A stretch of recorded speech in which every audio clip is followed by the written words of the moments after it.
तो हमारे साथ हमारे तीनों के तीनों एक्सपर्ट जुड़ गए हैं, प्रशांत जी, माणिक जी और प्रदीप जी, आशीष जी। आप सभी का बहुत शुक्रिया।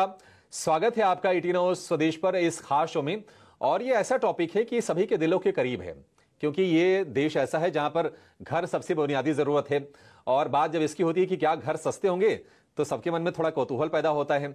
अब सरकार ने अपना काम तो कर दिया है, लेकिन प्रश्न ये है कि घर अगर सस्ते होते हैं अगर, तो वो कितने होते हैं?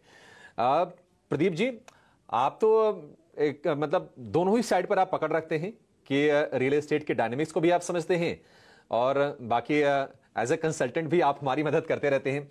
जरा बताएंगे कैलकुलेशन क्या कहता है? मान लीजिए किसी को अगर 1000 फीट का अगर फ्लैट खरीदना हो, मैं छोटे फ्लैट की बात कर रहा हूं, तो आपके हिसाब से आगे प्राइसेस में कितनी कमी आ सकती है? आपने क्या कैलकुलेशंस किए हैं? क्योंकि कैलकुलेशन तो आपने किए ही होंगे कुछ ना कुछ सरकार के इस डिसीजन के बाद। कैलकुलेशन के हिसाब से ऑन एन एवरेज 5% की कॉस्ट सेविंग है प्रॉपर्टीज में। और जो कि एक बहुत बड़ी सेविंग है। 5% इज अ सम्पचुअस अमाउंट। इसमें एक क्रिटिकल एस्पेक्ट है कि जो मटेरियल है डेवलपर जो यूज करते हैं, उसके जो सप्लायर हैं, चाहे स्टील है, सीमेंट है, टाइल्स हैं, सीपी फिटिंग्स हैं, अगर वो जो जीएसटी का बेनिफिट आगे पास कर रहे हैं डेवलपर को, या वो दूसरे शब्दों में कहें तो उसके प्राइस को ग्रेजुअली वो अगर इंक्रीमेंट नहीं आ रहा है और वो पास हो जा रहा है प्राइस, तब तो ये 5 to 10% के बीच में है।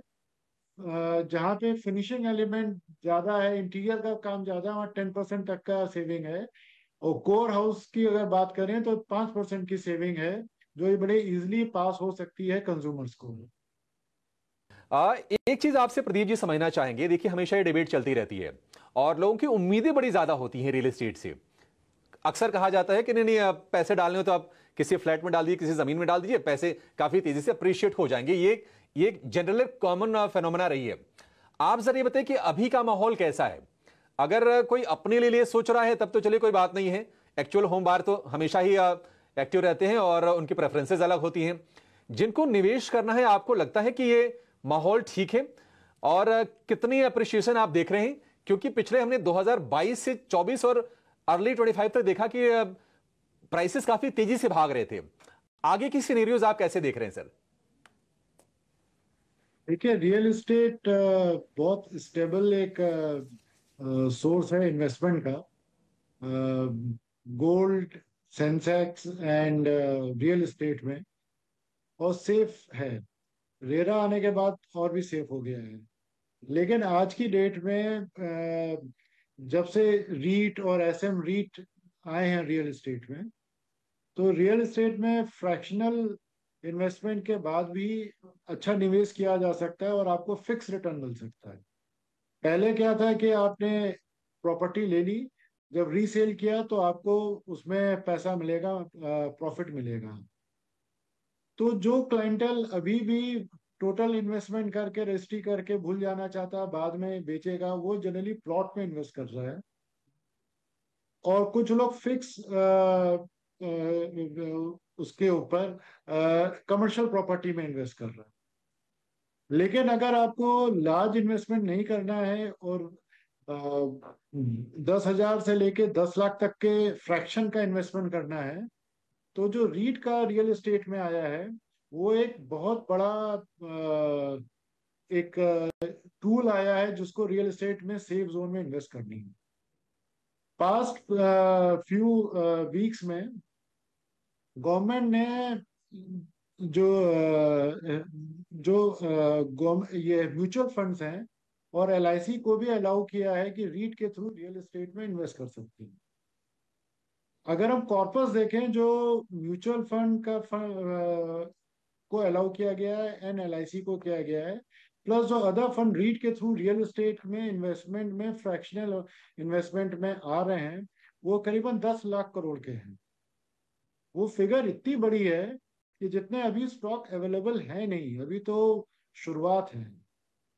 तो रियल एस्टेट का ये राइट टाइम है। अगर कोई आदमी इस समय इन्वेस्ट करता है, तो आने वाले समय में ग्रोथ बहुत बहुत आएगी, और एश्योर्ड रिटर्न भी है इसमें, अगर रीट के थ्रू जाता है तो रियल एस्टेट में तो इन्वेस्टमेंट होगा, खूब जम के होगा। और अगर कमर्शियल में नहीं कर रहा है तो प्लॉट प्लॉट में होगा। विला और फ्लैट्स में जनरली अब लोग सेल्फ यूज के लिए तो इन्वेस्ट कर रहे हैं, लेकिन एज अ इन्वेस्टर नहीं कर रहे कि प्री लॉन्च में लगा दिया, बाद में अप्रिशिएशन लिया और बाहर हो गए। वो पास में होता था, लेकिन अब तो रियल रेरा इन सब के आने के बाद से इन सब चीजों में लोग विश्वास नहीं रख रहे हैं। आपने रेरा का जिक्र किया तो मैं रेरा से ही जुड़ा एक सवाल आपसे पूछना चाहता हूं। देखिए, जो भी होम बायर्स होते हैं, जो प्रॉपर्टी ओनर्स होते हैं, कई बार उनकी शिकायतें होती हैं तो बिल्डर के खिलाफ वो रेरा में जाते हैं। कई बार कारपेट एरिया को लेकर, कई बार कुछ क्लॉजेज को लेकर तमाम चीज़ें होती हैं। लेकिन कहा यह जाता है कि मुश्किल जो होती है वो फ्लैट ओनर को या फिर घर के खरीदार को होती है, और जो जुर्माने की रकम होती है वो रेरा के पास चली जाती है। तो कितना इफेक्टिव टूल है? थोड़ा क्रिस्प आंसर इस पर चाहूंगा। आपको लगता है कि रेरा के फॉर्मेट में या फिर कुछ रेगुलेशन में भी बदलाव करने की जरूरत है? देखिए, मेरे ओपिनियन के हिसाब से तो रेरा लॉ में बहुत मेजर चेंज की जरूरत है। आप किसी भी और रेगुलेटर को देखिए तो उसने अपने रिस्पेक्टिव इंडस्ट्री को, सारे पहलुओं को बहुत लार्ज स्केल पे ग्रो किया, डेवलप किया। चाहे आप आरबीआई को ले लीजिए, सेबी को ले लीजिए, या किसी भी रेगुलेटर को ले लीजिए। रेरा में अभी खाली जो कंज्यूमर की कंप्लेन है उन्हीं का निदान हो रहा है। अगर आप लैंड कॉस्ट शूट करेगी तो रियल एस्टेट को अफेक्ट आएगा, उसका रेरा पे कोई कंट्रोल नहीं है, रेरा का कोई अथॉरिटी नहीं है। एक्सटर्नल डेवलपमेंट चार्जेस जितने एक्चुअल होने चाहिए उससे बहुत ज्यादा चार्ज हो रहे हैं, लेकिन रेरा का उस पर कंट्रोल नहीं है। ब्रोकर्स की कम्युनिटी को जितना अच्छा ऑर्गेनाइज किया जा सकता है, उसके ऊपर अभी उतना काम रेरा साइड से नहीं हुआ है। फाइनेंशियल एक्सपोजर्स जिस हिसाब से बैंक को किया जा सकता है ताकि प्रॉपर्टी का डेवलपमेंट रिजनेबल हो, वो भी अभी रेरा साइड से नहीं हुआ है। तो रेरा में अभी इवॉल्व हो रहा है, मेरे ख्याल से एक मेजर चेंज की जरूरत है। रेरा टू बिल्कुल सही का बात एक है सर। रिक्वायरमेंट है, बिल्कुल सही वो बात है। मेरे हम ख्याल भी से जल्दी यही फील आएगा। करते हैं कि बिल्कुल रेरा में बदलाव की जरूरत है। होपफुली हमारी आपकी बात जब सरकार तक पहुंचे, जब रेगुलेटर के पास पहुंचे, तो शायद उसमें बदलाव देखें भी। चलिए, शो को फिलहाल यहीं पर समाप्त करने का समय भी हो गया है। काफी इंपॉर्टेंट मुद्दा था तो, और हमने इस पर चर्चा करना काफी जरूरी भी समझा। और प्रशांत जी, माणिक जी, प्रदीप जी, आशीष जी, आपने हमारे लिए आज समय निकाला और इस शो में जुड़े, इसके लिए बहुत बहुत शुक्रिया।